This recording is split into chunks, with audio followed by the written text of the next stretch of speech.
Okay, for you, number one point is your inner thighs, keep them together. So what is the exercise? Stay like this on the side step. Now hip start to move first. Then imagine like those inner thighs start coming together, and inner thighs start to bend the knee, and the knee bring the foot like this, like a little bit like broken ankle. And here, never like this straight, always like slightly cross, closing this part. Now from here, very important, as you change weight in place, when there is no pivoting involved, you have to connect your inner thighs first. Connect them first here, here, and then only you change weight. So you see, if I'm here, you connect here in diagonal, in here. Not connect them here as you move. Connect them early here, and then we change. And from here, let's say we're going side, and if you want to do it again, always imagine your inner thighs, start bring your legs together, inner thighs, here, this part. Inner thighs bring knee, knee bring foot, and you see there is a slight diagonal, even my chest here, slight diagonal. It's only for the girls, okay? For the guys, you don't dance like that. And now from here, most important, you connect them here in diagonal, so then when you transfer weight, they're already closed. If you try to close them here, it's too late. Connect them here. Warm. Let me demonstrate from the back so you can see it. Here, hip, inner thighs together. You see diagonal. Now connect them here, this way.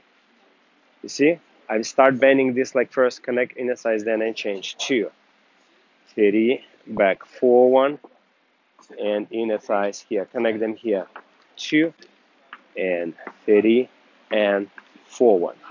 Got it? So another exercise for you is instead of doing walks, you do crossing walks. So it also exercises your inner thighs togetherness. So get on the high hip, beautiful posture. Now from here, start working your hip. So releasing your hip. Now your hip turns first. Hip turns first. Then as your hip turns, inner thighs already connect, knee connects. Now from here, upper body take over with the leg. And as you do it, you see there is this continuous brushing action happens. Then you take a step. This is just for exercise. Now from here again, don't turn from shoulders here. This is a hip twist. So turn initiated by the hip. So hip, then inner thighs, and then after that, upper body takes over with the leg, brushing. Walk, hip, inner thighs, brush. Walk, hip, inner thighs, brush. Walk. So practice like this all the time. Now another type, second type of the turns which you dance. So the first type is, we call it hip twist, is when the hip activate the movement, hip, then its upper body takes over, then the leg.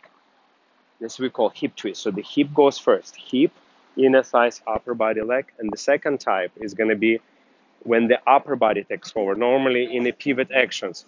So you step, and from here, as you step, upper body takes over, and at the end of the upper body turn, you complete your step. So upper body and step. So for example, you have two movements when you do alemana. See, this is a hip twist. The hip goes first and upper body with the step. And as you step here, it's upper body turn.